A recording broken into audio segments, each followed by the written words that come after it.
O ponto é, a gente está falando de uma família muito poderosa na política fluminense.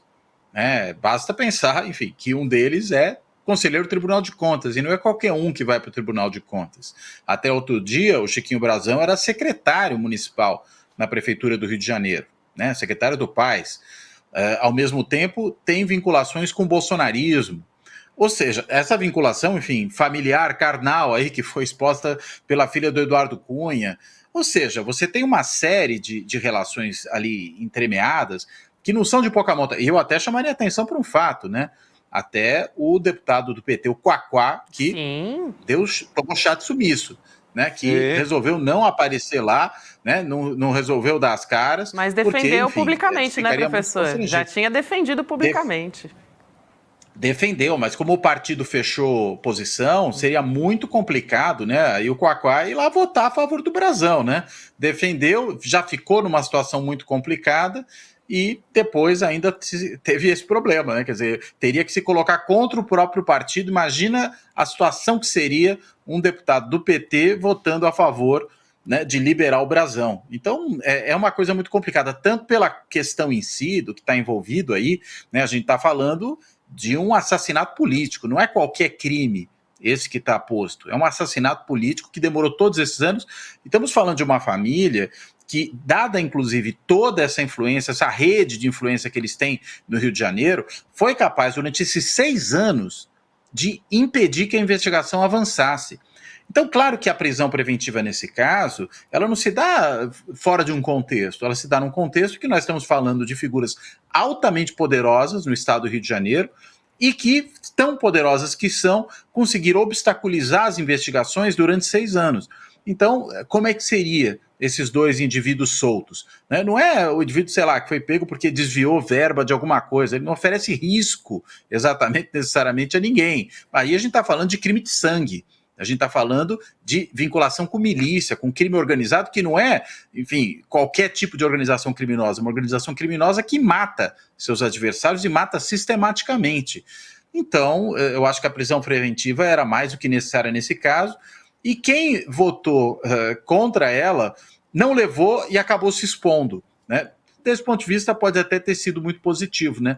Porque acabou mostrando claramente quem é quem ali, dentro dos partidos e mesmo os partidos, né? O PL, enfim, votou massivamente a favor de liberar o Brazão, com exceção ali de, se não me engano, 7, né, deputados que votaram em outra direção, né? Que são aqueles que provavelmente já têm ali tido algum tipo de dissidência, né? Em outros, se a gente olhar outras votações do PL, são aqueles, já você tem um pequeno número de parlamentares ali que já tem votado mais em consonância com o governo do que propriamente com o PL, né? E provavelmente são esses 7. Ainda não fiz essa comparação com as votações anteriores para saber.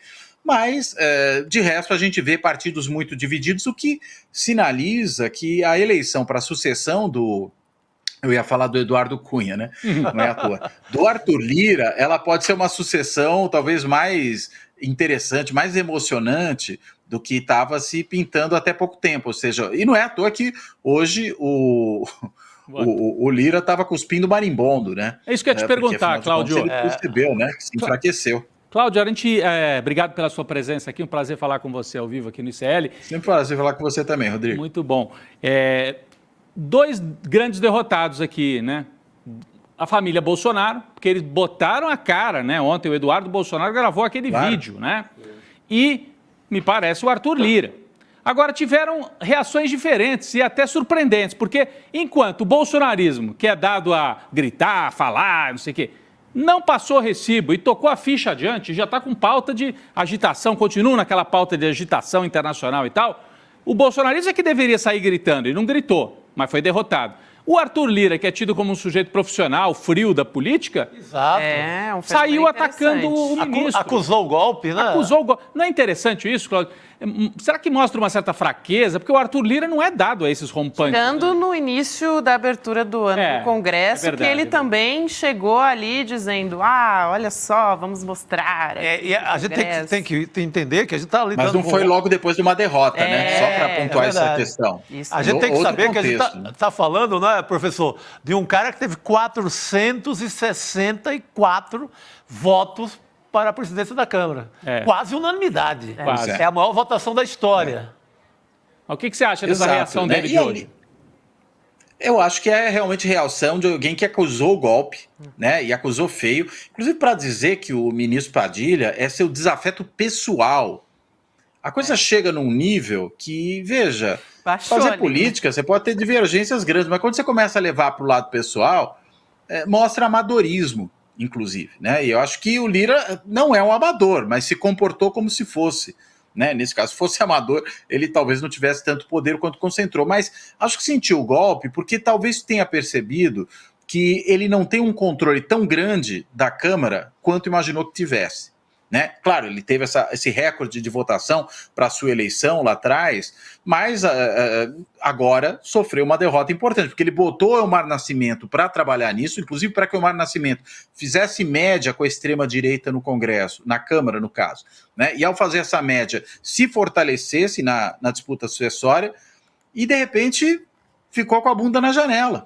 Né? Foi o que aconteceu com o Elmar Nascimento. E aí, consequentemente, teve a sua candidatura fragilizada, era o nome em quem o Lira estava colocando todas as fichas, e nisso vê se fortalecer em outros e mais, né? Vê que talvez haja um desfecho possível, claro, tem muita água para passar embaixo dessa ponte até a eleição para a presidência da Câmara, tem muitas votações importantes, o governo ainda vai precisar dele, vai ter que negociar, mas que, enfim, talvez tenha que ser menos, exatamente menos do que ele foi hoje, né?